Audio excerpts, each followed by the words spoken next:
Hi, this is Linda with Watery Wishes, and today I have the very last Christmas card that I will be making for this season.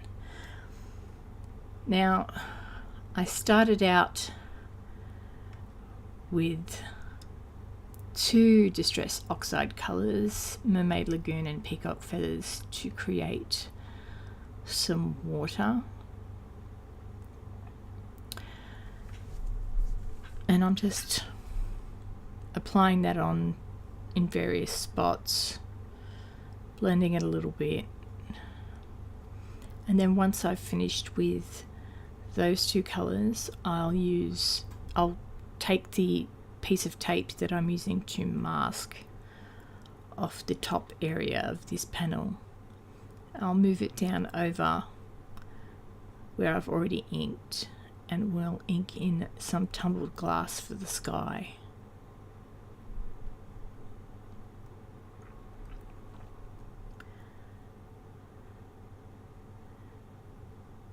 I'm just doing a fairly easy water surf background, and to do this I'm getting some water off of my glass mat with a small paintbrush, and I'm painting in some wave texture into that water.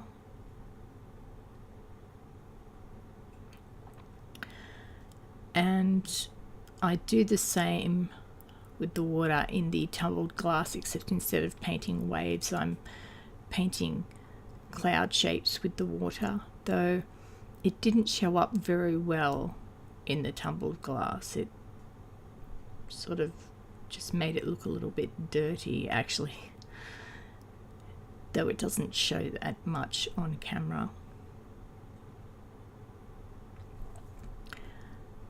But I will be adding to this, and you'll see very shortly once I blot that up and it's dry.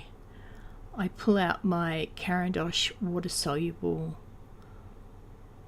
pastel, and I use the white one to help define the clouds and some more waves within the water. Now, these, I got a set of these water-soluble wax crayons, but you can buy them individually, and I would recommend, as I have previously, that if you're into card making and you like making sky scenes or water scenes, that you get at least the white one, since you can buy them separately. And I'm just applying it direct to the card, the card panel, and then I'm just dampening my finger with some water in that paper towel. And because it's water soluble, you can rub it in with the damp finger and get some lighter and heavier parts throughout, so it makes for really realistic clouds. Once I finish with the clouds, I'm going to continue using the white Carandosh crayon to create a little bit more texture within the water. And you'll notice that it goes on fairly stark, but once you sort of blend it in a bit, it really does make a bit of a difference.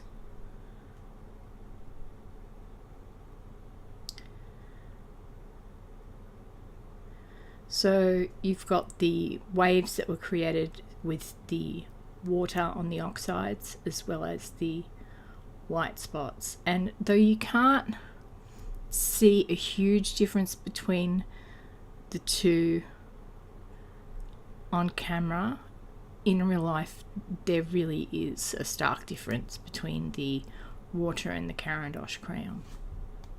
Now, I've I've left the Copic colouring in, and I chose to colour in Santa's skin. Well, I figure he'd be pasty white because he's in the North Pole and covered up all the time.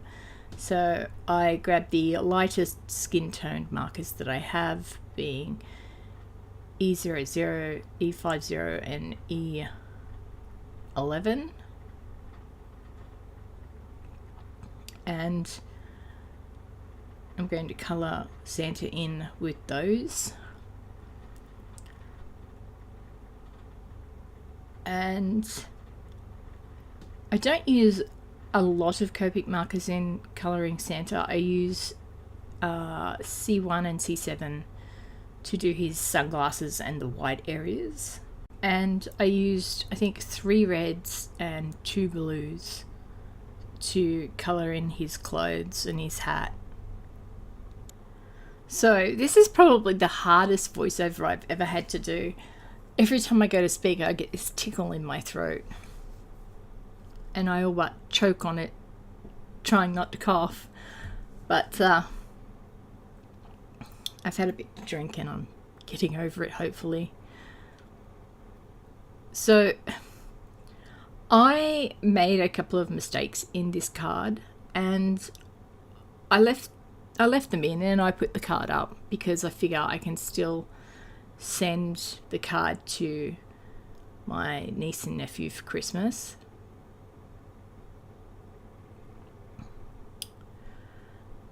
And you guys watching get to see that everyone makes mistakes and everyone isn't perfect, and that's okay. Just because a card isn't absolutely perfect doesn't mean it has to go in the bin. Like this card, my niece and nephew will absolutely love it, and they won't even really realise that it's not up to scratch. So here I'm using the red markers, and I'm pretty sure I didn't use much of the R05, but I probably used hints of it here and there. But I'm colouring in the stripes on his singlet shirt. And I was going to make it so that these were sort of like open-toed flip-flops or thongs, Australians call them. But I sort of decided to make them a little bit more closed in, like Crocs.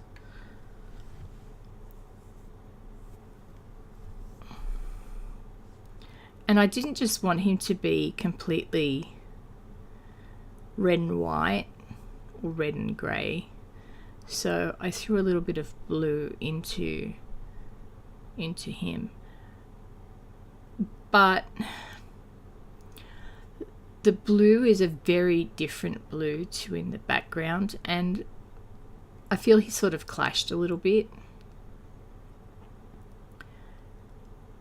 But I figure, oh well, people don't colour coordinate to go to the beach. Like, they don't colour coordinate to go with the colour of the water in the sky. So Santa didn't either.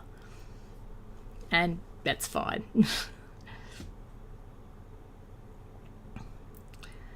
Now I'm just adding some shadows with the C1 and the C00.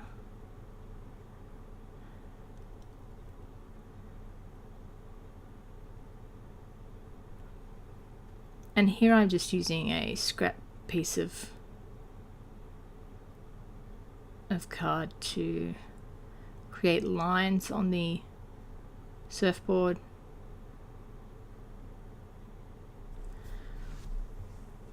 Because I wanted to give it some stripes.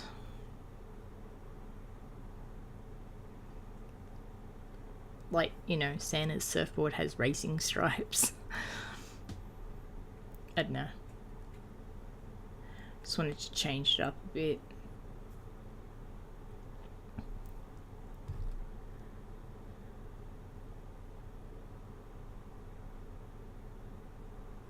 And looking back, I could have just coloured either the two outside like stripes or just the center one blue, and it probably would have looked better, but it didn't, and that's okay. Now, here is where I stuffed up.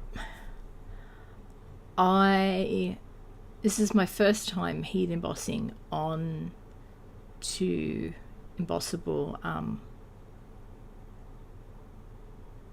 acetate, and I've just got a new Wagner heat tool and I'm not used to it yet, and I really must learn to respect the heat. That thing works so fast on some things like vellum and acetate that sometimes I forget myself. So I opted to use the stamp platform to stamp on the vellum, simply because I didn't want, if I did it by hand, there was a chance that the stamp would slide around on the vellum, and not the vellum, the acetate, and I didn't want that to happen. So I placed it inside the MISTI, and now I'm using some embossing powder that came with one of Simon's kits. Simon Says stamp, and this just says hashtag Santa selfie, and I put the heat gun on it just a touch too long, and see, almost straight away I'm thinking that I'm going to have to start using my old low-powered heat tool for doing acetate, because I had it on there for like hardly any time at all. So now I'm putting the sentiment down below, and you'll see how I've cut out a square window so it sort of looks like one of those old Polaroid photos that you used to get.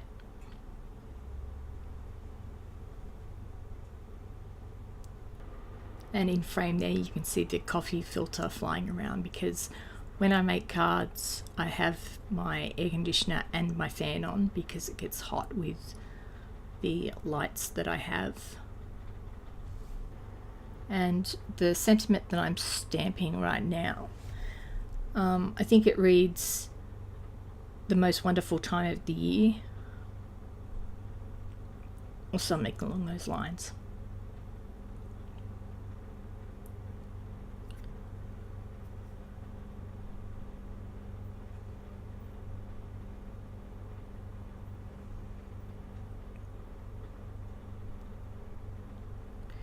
And there you can see the warped acetate on the back, but at this point I wasn't going to waste it. So, and as I said, my nephew and niece will absolutely love this, so, and they won't care that it's blemished with a little bit of warping on the acetate. So here I'm just measuring out the lengths of Scotch tape, the foam tape, and this is doubled over because I plan on making this shaker. Now I didn't have any blue coloured sequins for this, but I did have some white clear sequins with some silver stars mixed in from a Hero Arts kit I got a while back, and they were really the only sequins that I had that were sort of suitable. So I've already prepped the area with my powder tool. I tip the sequins in there, and I take off all the backing of the Scotch tape and adhere the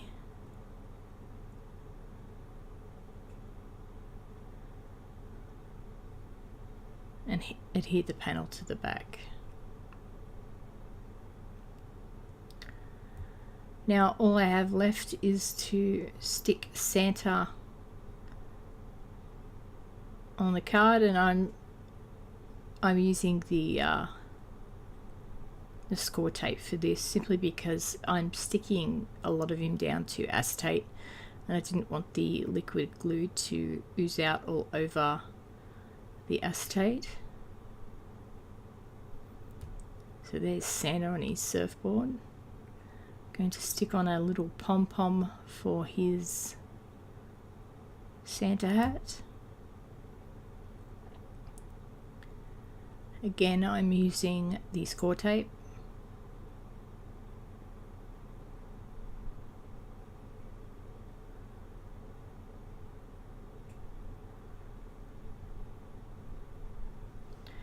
Now all I have left is to stick it to a card panel. And for this I do use the liquid adhesive.